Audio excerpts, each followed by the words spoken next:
नए इलाके में कवि अरुण कमल। सबसे पहले पाठ परिचय।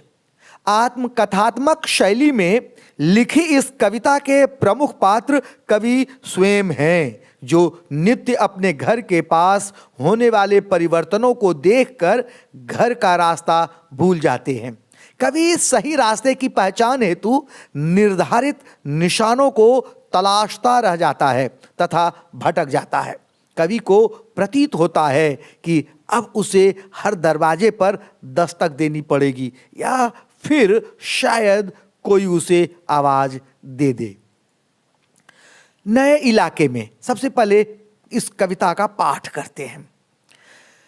इन नए बसते इलाकों में जहां रोज बन रहे हैं नए नए मकान, इन नए बसते इलाकों में जहां रोज बन रहे हैं नए नए मकान, मैं अक्सर रास्ता भूल जाता हूं।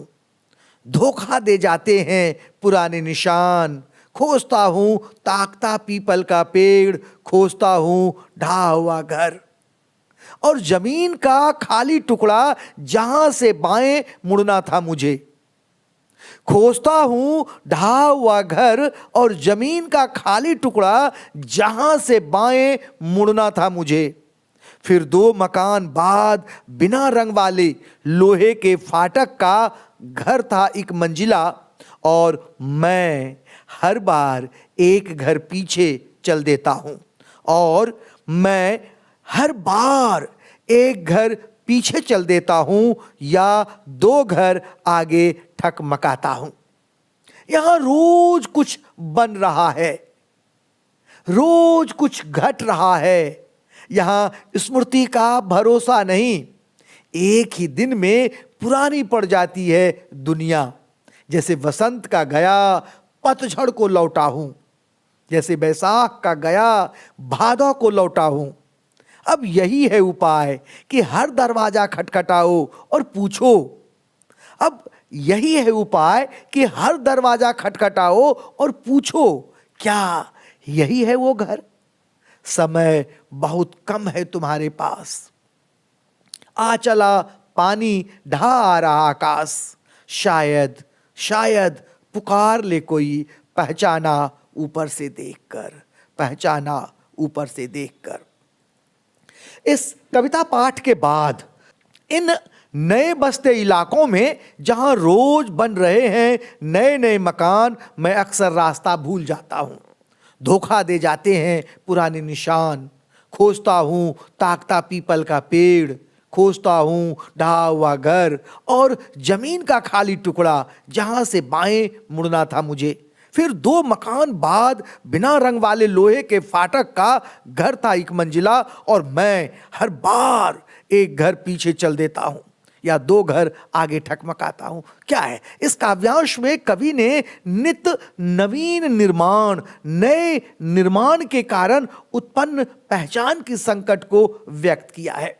रोज रोज बनते इन नए नए मकानों की भूल भुलैया में कवि रास्ता भूल जाता है। गंतव्य तक पहुंचने के लिए उसके विभिन्न निशान उसे धोखा दे जाते हैं। पीपल के पेड़, ढहे हुए घर तथा खाली जमीन के टुकड़े को जहां से उसे बाएं मुड़ना था वे अब नजर नहीं आते। इस परिवर्तन में वे निशान खो गए हैं। कवि इसी उधेड़ बुन में डगमगाते कदमों से एक घर पीछे अथवा 2 घर आगे चला जाता है। इसका शिल्प सुंदर क्या है? पल पल परिवर्तित इस संसार में स्मृतियों के आधार पर जीना असंभव है। इस सत्य की अभिव्यक्ति सुंदर ढंग से हुई है।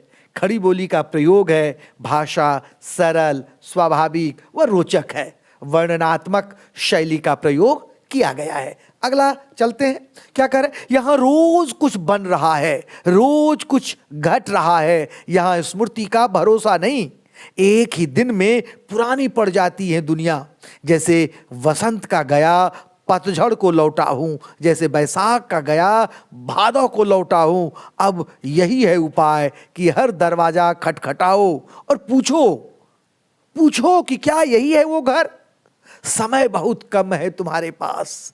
आ चला पानी ढार आकाश, शायद शायद पुकार ले कोई, पहचाना ऊपर से देखकर।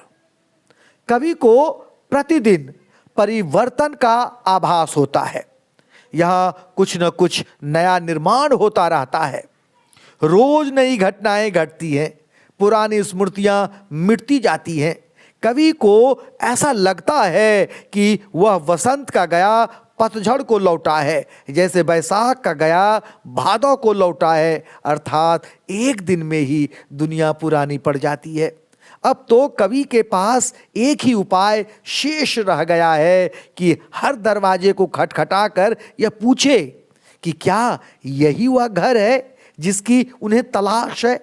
जीवन में समय बहुत ही कम है, लगता है कि आकाश सिर पर गिरा चला आ रहा हो। कवि को लगता है कि शायद ऐसे में कोई जान पहचान उसे ऊपर से देखकर बुला ले, जाना पहचाना कोई मिल जाए और वो ऊपर से बुला ले। शिल्प सौंदर्य क्या है? निरंतर परिवर्तनशील जीवन के सार्वभौमिक सत्य की सुंदर व्यंजना हुई है। खड़ी बोली तथा सरल स्वाभाविक भाषा का प्रयोग है और वर्णनात्मक, चित्रात्मक तथा भावात्मक शैली का प्रयोग, तीनों का। कैसे अंत में भावनाएं कैसे फूटती हैं। आगे चलते हैं, देखते हैं इसके मुख्य मुख्य बिंदु क्या क्या है, कौन कौन सी बातें हमने की हैं इस कविता में। इस नए इलाके नित्य परिवर्तन होते रहते हैं, नए इलाके में नए नए परिवर्तन होते हैं, बनते रहते हैं, गिरते रहते हैं।